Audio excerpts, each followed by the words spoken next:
Okay. Asheville's base attack went from 640 to 776. His speed went from 105 to 106, and his ult's energy cost got decreased by 10 down to 150. And these are the only positive changes, right? His skill no longer gives a charge when you use it for follow-up, and his skill's multiplier was massively nerfed by 33%, right? Next, his ultimate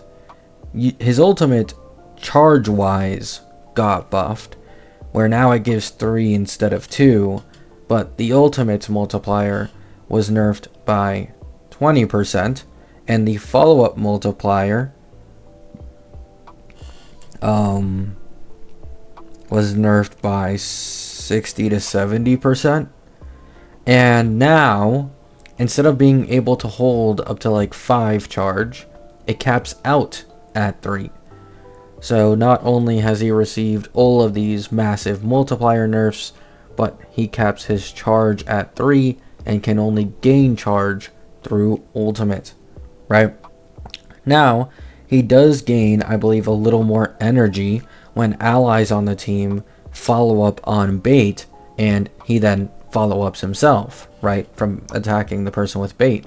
However, this requires him to be a sub DPS, which, at least for right now, is not his strongest team, because Fei Xiao is just so goddamn dated, right? After this, I mean, it's just... So, I don't know if this is a mistranslation or not. Some people are saying this is a mistranslation, but in his trace, before, he increased the damage dealt by all allied targets follow-ups by 80%. However, now, it says only his own follow-up attack damage is buffed. So once again, this could be a mistranslation. Take this one with a grain of salt, because I have seen some people saying that, but for the EN translation, Asheville now no longer buffs follow-up damage done by other allies' follow-up attacks. And to make this even weirder, they also nerfed his E1, right? So, for those who don't know, Asheville already had some of the most chopped Eidolons in the entirety of the game, right? We're talking about a Noxa level, if not worse than a Noxa level. And somehow, they went out of their way to nerf the E1. So before, it was 24% vulnerability, and if enemies were 80% HP or lower, you'd get 36%.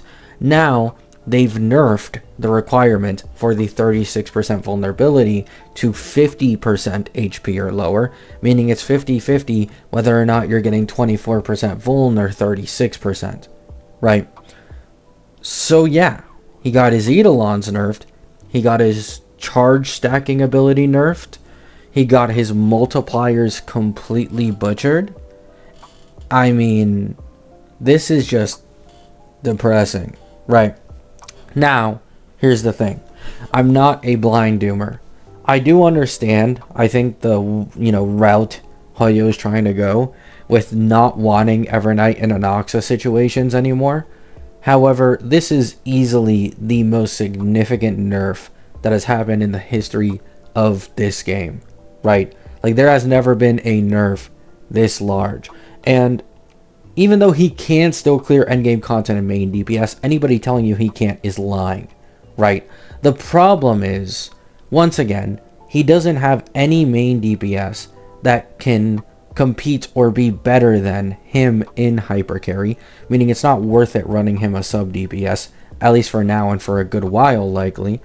And then there's no vertical investment for this guy for those who do want to run him a main DPS, right? Like, for example, you have an Evernight where her E0 to E2 jump is so goddamn large. I mean, she doesn't even need mono rem anymore at E2. You can just run her hypercarry, right? But this guy's E2 is so buns, and his E1 has now been further nerfed, that I imagine the E0 to E2 jump for this guy is like not that significant.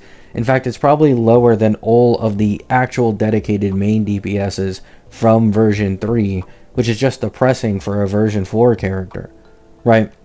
On top of this, he only has a 4-week long patch, and it's right before the 2 main DPSs for Elation come out, and Silverwolf gets basically her full Elation team with Wowo, only missing the Elation sustain until much later.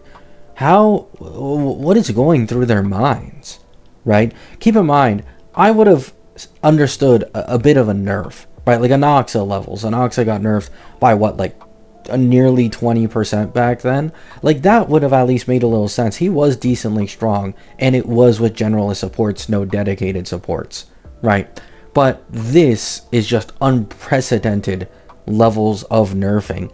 If your goal is simply like a hunt main DPS, right, I think it might genuinely look better for you to just invest in Archer, right? I could be wrong, keep that in mind. I could be overreacting, and it's just like recency bias because I haven't seen enough gameplays. But I imagine because of how much Archer gets buffed with Sparkle, so long as you have Sparkle, I think Archer may be stronger as a main DPS as compared to Asheville at this point. Now, I will not be disingenuous. Asheville has a significantly better future than Archer because he's not even supposed to be ran main DPS. Right, they are focusing this guy on trying to be a sub DPS for a future follow-up main DPS, in which he gets his new best in slot team. And I imagine this team would be significantly stronger than Archer's because it's like now we're in late V4 and he finally got his main DPS, and there might even be a follow-up support. But for the time being, Asheville is looking like a very underwhelming investment, and he is looking much more like a rerun character, in all honesty, unless you're just a really big fan of the guy, or you're like me, who's currently making an account trying to speedrun endgame. I don't have any choice but to pick this guy up. It's between him or Archer. Archer doesn't have any future in getting buffed. He does with his main DPS, so I'm obviously going to choose him instead. But it is kind of sad that he got nerfed this badly.